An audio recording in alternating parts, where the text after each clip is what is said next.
Morning friend, કેમ છો? Lockdown ચાલે છે હાલ, ક્યાં બહાર જવા મળતું નહીં હોય, કંઈ રમવા પણ નહીં મળતું હોય, છતાંય વેકેશનનો એન્જોય કરજો. 10માનું વેકેશન ખરેખર ખૂબ લાંબુ વેકેશન મળ્યું તમને, પણ છતાંય સાયન્સ રાખવાનું પ્લાનિંગ છે આપણે તો આપણા ફ્યુચર માટે પણ થોડું કંઈક સમજવું પડશે, થોડું ડિસિઝન લેવા માટેનો પ્રયત્ન પણ કરવો પડશે. જેના કારણે વિડીયો થોડા સમજીને જોજો, જેના કારણે આપણે એક ડિસિઝન લઈ શકીએ અને કઈ સ્કૂલ પસંદ કરવી એ પણ નિર્ણય કરી શકીએ. બરોબર, લાસ્ટ વિડીયોમાં આપણે અમારી સ્કૂલ પસંદ કરવા માટેની વાત કરી હતી અને તમને કહ્યું હતું કે બધા શિક્ષકો એક્સપિરિયન્સ વાળા છે, બધા જ શિક્ષકો નોલેજ વાળા છે, ખૂબ મજા આવશે. બરાબર, અને હેલ્પફુલ શિક્ષકો પણ છે, તમને કોઈ પણ મુદ્દામાં કોઈ પણ પોઈન્ટમાં ક્યારે પણ મદદ કરવા માટે તૈયાર રહે એવા શિક્ષકોની અમારી ટીમ છે. તો અમારી સ્કૂલમાં જોડાઓ. હવે લાસ્ટ ટાઈમ આપણે આલ્કેન વિશે થોડી ચર્ચા સમજી ગયા હતા. શું છે આલ્કેન? તો આલ્કેનમાં 10 કાર્બન સુધીના આલ્કેન સંયોજનના નામકરણની વાત આપણે કરી હતી અને તેમાં કહ્યું હતું કે તૈયાર કરી દેજો, એક ચોપડામાં લખી દેજો. અને આજે પણ તમે ચોપડો લઈને જ લેક્ચર જોવા બેઠા હશો, આપણે વાત થઈ હતી. ઓકે, તો 10 કાર્બન વાળા આલ્કેન હું બોલતો જાઉં, મારી સાથે સાથે એકવાર રિપીટ કરતા જજો. એક કાર્બન હોય તો methane, ethane, propane, butane, pentane, hexane, heptane, octane, nonane, decane. Okay, 11 carbon શું કહેવાય? અનડેકેન. ઓકે, 12 કાર્બન હોય તો ડોડેકેન અને 20 કાર્બન હોય તો આઇકોસેન. લાસ્ટ લેક્ચરમાં બધી ચર્ચા કરી ગયેલા છીએ. ઓકે, તો હવે આલ્કેન સંયોજનનું નામકરણ કરવું હોય તો શાખા પડે તો નામકરણ કેવી રીતે થાય એની છેલ્લે ઉદાહરણની વાત કરી હતી આપણે. આજે થોડી આમાં આગળ વાત સમજવી છે અને ચર્ચા કરવી છે. જે ઉદાહરણો સમજાવું એને નોટ ડાઉન કરતા રહેજો, નોંધતા રહેજો, જેના કારણે ફરીથી જોઈને આપણે એને સમજી શકીએ, એનું પ્રેક્ટિસ કરી શકીએ. ઓકે, હવે એક ઉદાહરણ અહીંયા લખું છું, ઉદાહરણ સમજાવું છું, પછી બીજા ઉદાહરણ માટેની પ્રેક્ટિસ પણ કરીએ. ઓકે, ચલો જુઓ. CH3 CH CH2 CH CH3. એક CH3 એટલે કે મિથાઇલની શાખા અહીંયા છે, એક મિથાઇલની શાખા અહીંયા છે. આ રીતે બંને મિથાઇલની શાખાઓ આપણે દર્શાવી દીધી છે. હવે આનું નામકરણ કરવું હોય તો કેવી રીતે કરીશું નામકરણ? તો ધ્યાન આપો બકા, નામકરણ કરવા માટે સૌથી પહેલા લાંબામાં લાંબી કાર્બનની શૃંખલા નક્કી કરી દો. લાંબામાં લાંબી કાર્બનની શૃંખલા નક્કી કરવી છે તો આપણે અહીંયા જોઈ શકીએ છીએ કે લાંબામાં લાંબી કાર્બનની શૃંખલા 5 કાર્બનની છે. 1 2 3 4 ને 5 કાર્બન જ મેન છે. આ ધ્યાન રાખજો. આ બે ભાગ એની શાખામાં છે, બંને શાખામાં છે. ઓકે, હવે જો બે શાખા પડતી હોય તો શું કરી શકાય? તો પહેલી વાત કે નંબર આપવો પડશે અને ત્યારબાદ બે શાખાના સંખ્યાને દર્શાવવી પડશે, બંને સમૂહને. તો હવે સમજીએ કે જ્યારે શાખાઓની સંખ્યા એક કરતા વધારે બનતી હોય અને આવી સમાન શાખાઓ એક કરતા વધારે બને છે, એટલે કે બે બની છે, તો તેને દર્શાવવા માટે ડાય શબ્દ વાપરીશું. જો આવી 3 શાખાઓ હોય તો ટ્રાય, 4 હોય તો ટેટ્રા, 5 હોય તો પેન્ટા, એવી રીતે ઉચ્ચાર કરવામાં આવે છે. તો સમજીએ કે શાખાઓ 2 છે તો ડાય લખાય. ક્લિયર? પણ એના પહેલા નંબરની વાત સમજવી પડશે. નંબર આપવા માટે લાસ્ટ ટાઈમ આપણે વાત કરી હતી કે નંબર તમે ડાબી બાજુથી પણ આપી શકો અને જમણી બાજુથી પણ આપી શકાય. જો બંને બાજુથી નંબર આપી શકાય તો કેવી રીતે નંબર આપી શકીએ? તો ધ્યાન આપો બગા, અહીંથી નંબર આપીએ તો પહેલો કાર્બન આ બીજા કાર્બનમાં શાખા છે, તો અહીંયા બીજા કાર્બનમાં શાખા, ત્યાર પછી ત્રીજામાં કોઈ શાખા નથી પણ ચોથામાં શાખા છે. ઓકે, તો 2 4. ઓકે, શાખા કઈ બની? 2 4. હવે પહેલી બાદથી નંબર આપીએ છીએ તો શું થાય છે? તો ધ્યાન આપો, પહેલો કાર્બન આ બીજો કાર્બનમાં શાખા છે, ત્રીજામાં નથી ચોથામાં છે, તો આ બાદથી પણ 2 4 થાય છે. તો કોઈ પણ બાજુથી નંબર આપો કઈ ફરક પડવાનો નથી. ઓકે, તો હવે જુઓ બંને મિથાઇલ સમૂહ કયા કાર્બન ઉપર છે? બીજા અને ચોથા. તો 2 4 કેટલા મિથાઇલ છે? 2. તો આપણે લખીશું ડાય મિથાઇલ. 2 મિથાઇલ છે એટલે શું લખ્યું? ડાય મિથાઇલ. ઓકે, તો આ 2 મિથાઇલ નો ઉલ્લેખ થઈ ગયો. હવે લાંબી શૃંખલા કેટલા કાર્બનની? 5. તો આપણે એને પેન્ટેન લખીશું. તો આ સંયોજનનું આઈયુપીએસસી નામ આવું બને 2 4 ડાય મિથાઇલ પેન્ટેન.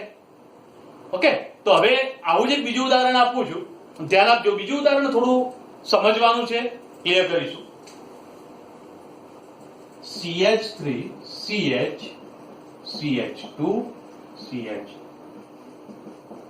CH3. ઓકે, અહીંયા આગળ એક CH3 છે અને એક CH3 અહીંયા છે. તો બંને જગ્યાએ આપણે CH3 ગોઠવીને અહીંયા દર્શાવ્યું છે. હવે આનું નામકરણ કરવું છે. સૌથી પહેલી વાત શું ક્લિયર કરીશું બકા? વધુ કાર્બનની શૃંખલા નક્કી કરી દઈએ. વધુમાં વધુ કાર્બનની શૃંખલા નક્કી કરીએ તો એની અંદર તમે સ્પષ્ટ રીતે જોઈ શકો છો કે 1 2 3 4 5 ને 6 કાર્બન. બરાબર. હવે શાખા કયા નંબર ઉપર છે તો એને સમજીએ. તો અહીંયાથી જો પહેલો કાર્બન આ બીજો કાર્બન, શાખા બીજા કાર્બન ઉપર થઈ એટલે 2 નંબર. હવે ત્રીજા ઉપર કોઈ શાખા નથી, ચોથા ઉપર છે તો 2 4. ઓકે, પણ નંબર પહેલી બાદથી પણ આપી શકાય. જો એ બાદથી નંબર આપવા જઈએ છીએ તો નંબર કેવી રીતે બનશે? તો જોજો 1 2 3. ત્રીજા ઉપર શાખા બની 4 5. તો પાંચમા ઉપર પણ શાખા છે. બરાબર. તો હવે બંને બાજુથી નંબર આપ્યા. જો ડાબી બાજુથી નંબર આપીએ છીએ તો શાખા જે છે એના કાર્બનનો નંબર 2 4 અને જમણી બાજુથી નંબર આપીએ છીએ તો શાખા ધરાવતા કાર્બનનો નંબર છે 3 5. તો સાચો કયો હવે પ્રશ્ન થાય? તો એ નક્કી કરવા માટે જે નજીકનો અથવા નાનો નંબર હોય એ સાચો. કયો સાચો ગણીશું? જે નજીકનો છે, જે નાનો નંબર છે સાચો. વિચારો 2 4 અને 3 5. કન્ફ્યુઝન થતું હોય એક વાત વિચારી લો કે 24 છે અને 35 છે, બંનેમાંથી નાની સંખ્યા કઈ? 24. તો એ સાચું. આ નહીં. બોલો, નક્કી થઈ જાય? ઓકે, સરસ. તો પછી શું થશે? 2 4 ડાયમિથાઇલ. આ લખ્યું ઉપરના જેવી જ વાત છે. Okay, 2 4 dimethyl. 6 કાર્બન હોય તો શું કહીશું એને? હેક્ઝેન. તો આનું નામકરણ થઈ ગયું 2 4 ડાયમિથાઇલ હેક્ઝેન. બહુ ઈઝી વાત છે. તો સરળતાથી આનું નામકરણ કરી શકાય છે. બોલો બકા, આવી શાખાઓ પડતી હોય તો આવા સંયોજનના નામકરણ માટેની ચર્ચા જે કરી આવડશે તો ધ્યાન રાખવાનું. ઓકે, હવે ધ્યાન આપો બકા એના પછી કે ભાઈ આનું નામકરણ કરવું છે. તો હવે આપણે જે ચર્ચા કરી બધી આલ્કેન હતા. હવે સંયોજનો એવા જોવા છે જેમાં આલ્કીન સમજવું છે. હવે આલ્કીન એટલે શું? તો હું જે ચર્ચા કરું છું એ થોડી ધ્યાન આપજો બકા કે આલ્કીન એટલે શું છે અને કેવા સંયોજનો આલ્કીન છે.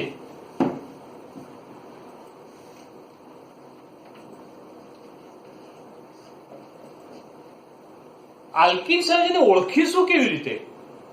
તો એવા સંયોજનો જેમાં કાર્બન કાર્બન વચ્ચે દ્વિબંધ બનેલો હોય, બે બંધ બને, તો આવા સંયોજનને આલ્કીન કહેવાય. બરાબર. તો આલ્કીન સંયોજનનું નામકરણ કરવા માટે શું કરીશું? તો એક વાત યાદ કરો બકા, આલ્કેનના જેટલા સંયોજનો હતા બધાના નામકરણ કેવી રીતે કર્યા હતા આપણે? બધાના નામ બોલો ચલો.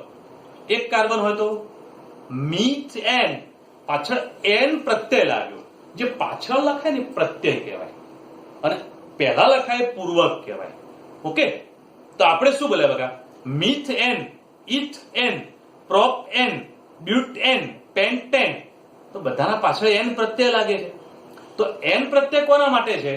આલ્કેન સંયોજનો માટે. અને જો આલ્કેન સંયોજનો માટે એન પ્રત્યય લાગતો હોય તો એનો એન પ્રત્યય કાઢી દઈએ. તો આલ્કીન સંયોજનના નામકરણમાં પાછળ ઇન પ્રત્યય લાગશે. કયો પ્રત્યય લાગે? ઇન.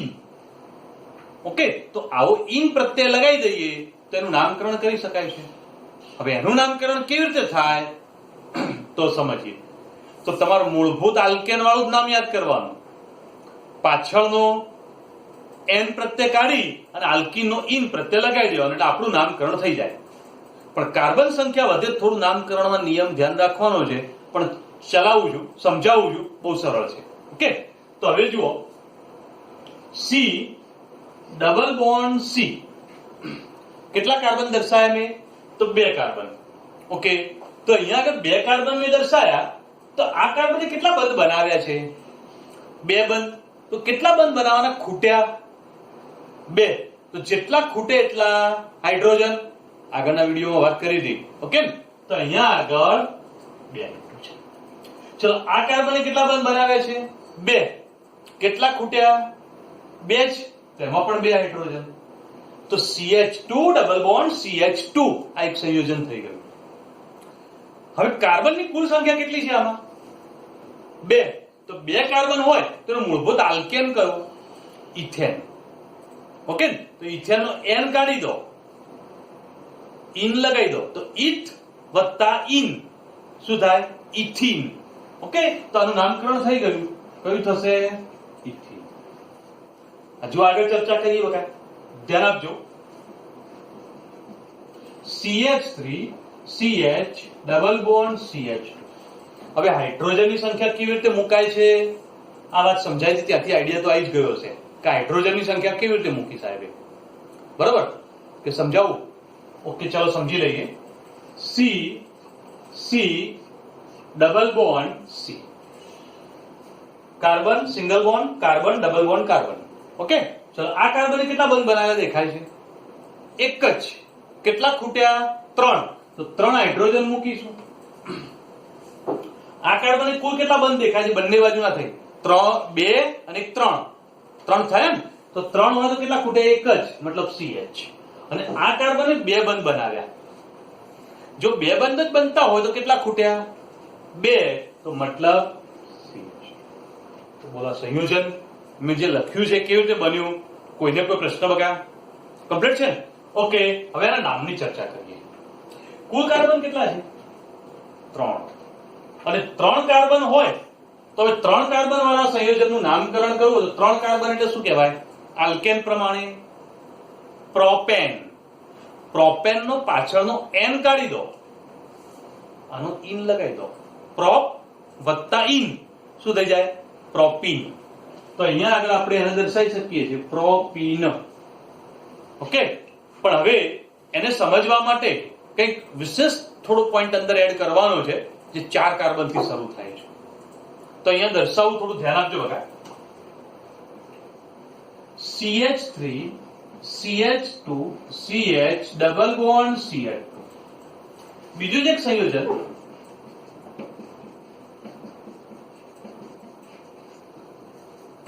બંને 4 કાર્બન વાળા સંયોજનો જ છે. તો પછી ફરક શું બંનેમાં? તો બંનેમાં ફરક એ છે કે આમાં દ્વિબંધનું સ્થાન અલગ છે ને આમાં દ્વિબંધનું સ્થાન અલગ છે. તેથી બંનેનું નામકરણ કરવા માટે ચોક્કસ નિયમનો ઉપયોગ કરવો પડશે. બરોબર? જે ચોક્કસ નિયમનો ઉપયોગ, નિયમ શું છે બરોબર ધ્યાન આપજો બકા, અહીં સમજાવું છું. ઓકે, ચલો ધ્યાન આપો. અહીંયા આગળ સૌથી ઇમ્પોર્ટન્ટ દ્વિબંધ છે. દ્વિબંધ કયા કાર્બન પછી આવે છે એ જોવાનું અને દ્વિબંધનો નંબર આપવાનો.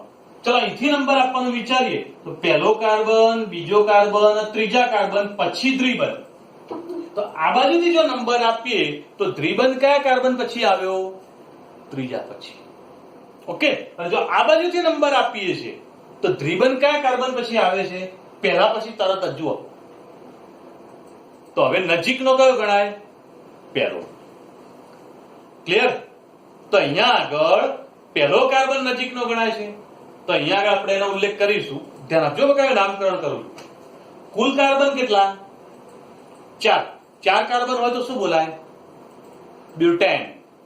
આલ્કેન પ્રમાણે N કાઢી દો તો વધ્યું શું? બ્યુટ. બ્યુટ શબ્દ એટલે ગ્રીક ને લેટિન ભાષામાં ચાર સંખ્યા દર્શાવવા માટે બ્યુટ શબ્દ વપરાય છે. ઇંગ્લિશ શબ્દ પ્રમાણે બ્યુટી એટલે સુંદર થાય, પણ આપણે એ ઉલ્લેખ નથી કરવાનો. આપણે બ્યુટ એટલે ચારનો ઉલ્લેખ સમજીશું. ઓકે, તો અહીંયા આગળ વાત આવી બ્યુટ.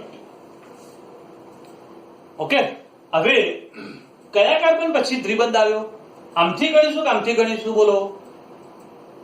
જમણી બાજુથી પહેલા નજીક ગણાય તો બ્યુટ 1 ઇન. તો નામકરણ શું થાય બગા? બ્યુટ 1 ઇન. તો નવા નિયમો પ્રમાણે લેટેસ્ટ નિયમ આવો છે, ધ્યાન રાખવાનું. 10મામાં કંઈ પણ અલગ શીખ્યા છીએ, વાત મગજમાંથી કાઢી લેજો. ઓકે, તો આ નિયમ વાત મગજમાં બેઠી. બીજું એક ઉદાહરણ લઈએ, ધ્યાન આપજો બગા. કુલ કાર્બન 4. 4 કાર્બન હોય તો બ્યુટ.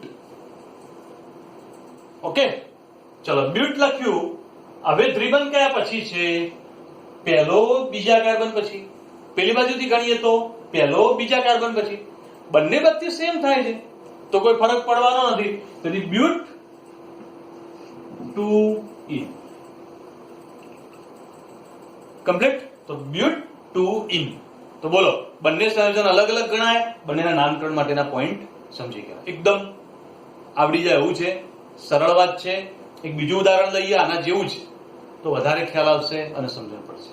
ઓકે ઓકે, તો ધ્યાન આપજો. હજુ પણ કે ભાઈ કોઈને હજી પણ મગજમાં કન્ફ્યુઝન રહી ગયું હોય, ઉદાહરણ બીજું લઈએ, આઈડિયા આવી જાય. ક્લિયર? ચાલો જુઓ.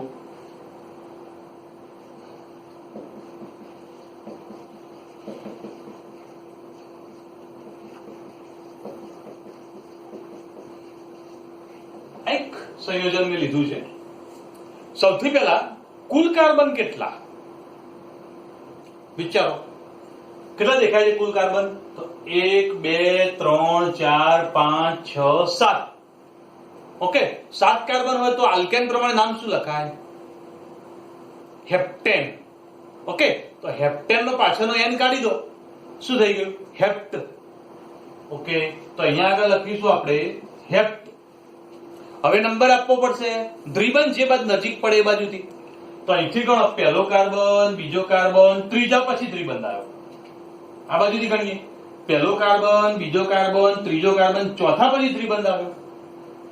નજીકનો ત્રીજો. ફરીથી એકવાર. પહેલો કાર્બન, બીજો કાર્બન, ત્રીજો, એના પછી દ્વિબંધ આવ્યો. આ બાજુથી પહેલો કાર્બન, બીજો કાર્બન, ત્રીજો કાર્બન, ચોથા પછી દ્વિબંધ આવ્યો. તો નજીકનો કયો બન્યો? ત્રીજો. તો હેપ્ટ 3 ઇન.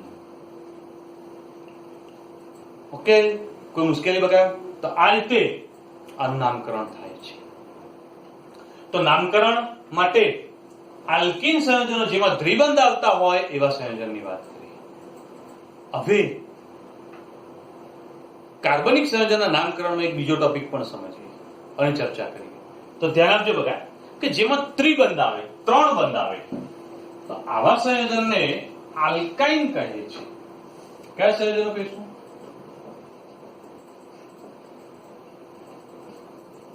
આલ્કાઇન.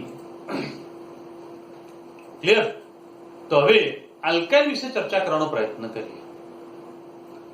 તો ધ્યાન આપજો, આલ્કાઇન સંયોજનો એટલે શું? જેમાં કાર્બન કાર્બન વચ્ચે 3 બંધ આવતા હોય તો આવા સંયોજનને આલ્કાઇન સંયોજનો કહેવાય. આલ્કાઇન સંયોજનનું નામકરણ કરતી વખતે જેમ આલ્કીનમાં ઇન પ્રત્યય લાગ્યો તો એમ આલ્કાઇન સંયોજનોમાં આઇન પ્રત્યય લાગે. આઇન. બાકી બધા નિયમો આના જેવા, કોઈ પ્રોબ્લેમ નહીં, એકદમ સરળ. બરાબર? ચલો જોજો. CH3 CH2C triple bond CH. આનું નામકરણ કરવું છે. એક કાર્બન હજી વધારીએ. ચલો ઓકે, ચલો જોજો. પહેલી વાત, કુલ કાર્બન કેટલા? 5. 5 હોય તો શું બોલીશું? પેન્ટ. પેન્ટની વાત નથી. હા, ગ્રીકના લેટિન ભાષાની અંદર 5 સંખ્યા માટે પેન્ટ શબ્દ વપરાય છે. ઓકે, તો એ રીતે ધ્યાન રાખજો બગા. પેન્ટ. ક્લિયર? આ ત્રિબંધ કયા કાર્બન પછી? તો આ બાજુથી ગણીએ તો પહેલો, બીજો અને ત્રીજા પછી છે. આ બાજુથી ગણીએ તો પહેલા અને બીજા પછી છે. નજીકનો કયો?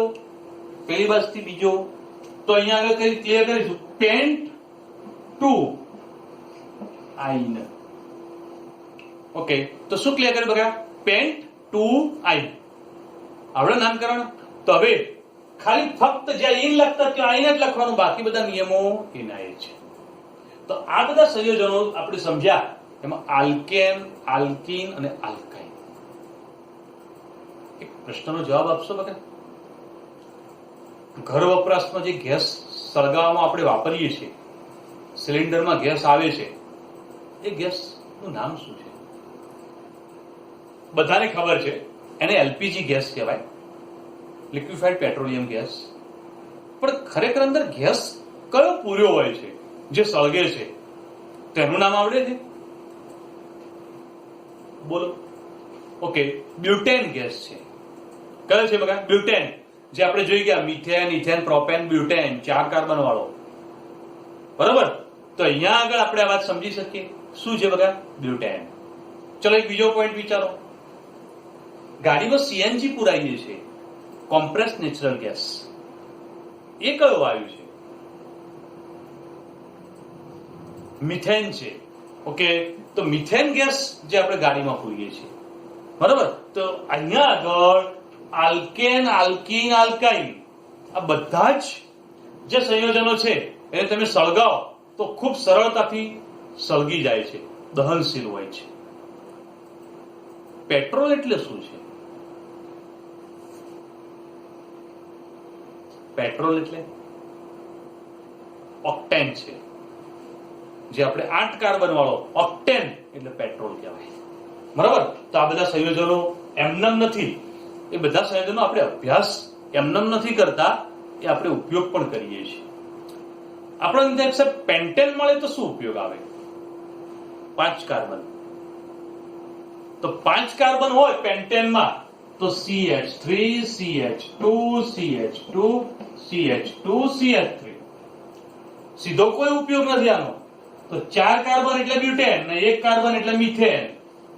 બ્યુટેન સિલિન્ડરમાં ઘરે આપણે ઉપયોગ કરીએ છીએ અને ગાડીમાં ઉપયોગ કરીએ છીએ.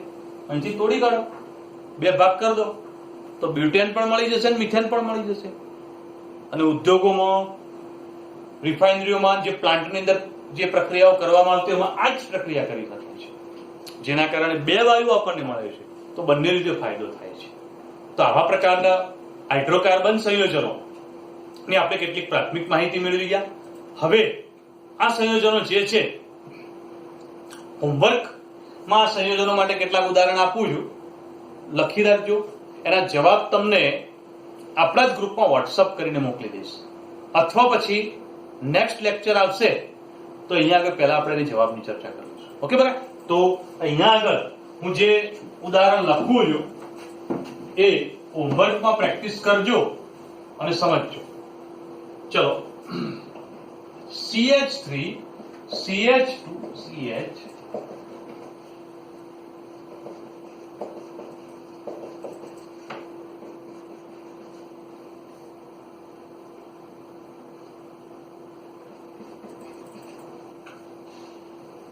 આ એક સંયોજન આપ્યું છે. હોમવર્કમાં આનું નામકરણ કરજો, પ્રયત્ન કરજો. ઓકે બકા? ચલો હવે બીજું એક ઉદાહરણ લઉં છું.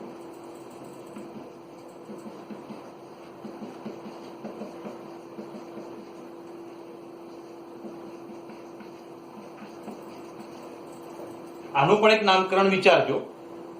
એક બીજું ઉદાહરણ લઈએ. ચલો,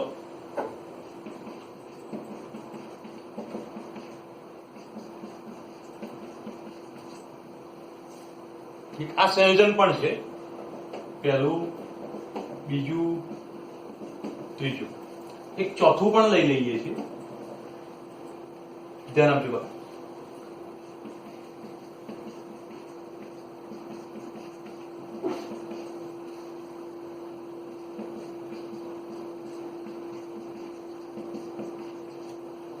એક આ સંયોજન પણ છે જેનું નામકરણ પણ હોમવર્કમાં કરજો. અને એક CH ટ્રિપલ બોન્ડ CH, આ પાંચમું છે. આનું પણ નામકરણ હોમવર્કમાં કરજો. 5મું ઉદાહરણ અહીંયા લખ્યું છે, ધ્યાન રાખજો. બરોબર, તો આ બધું જ હોમવર્કમાં ક્લિયર કરજો અને સમજજો. આ શું છે પદાર્થ? તો આનું સામાન્ય નામ કહી દઉં, એસિટિલિન છે. જે વેલ્ડિંગ કરવા માટે ઓક્સી એસિટિલિન જ્યોતમાંનો ઉપયોગ થાય છે. જે વેલ્ડિંગ કરતા હોય છે ને, એ ખૂબ ઊંચું તાપમાન ઉત્પન્ન થાય, ધાતુ બે જોડાઈ જતી હોય છે, તેમાં આવું એસિટિલિન વપરાય છે. ઓકે બગા, તો અહીંયા આગળ આપણે જે ચર્ચા કરી એના જ કેટલાક ટોપિકનો તમને હોમવર્ક આપું છું, ક્લિયર કરજો. નેક્સ્ટ વિડીયોમાં આપણે નવા ટોપિક સાથે કંઈક આગળ ચર્ચા સમજીશું ને ક્લિયર કરીશું. ઓકે બગા, તો એન્જોય કરજો. Okay, good day.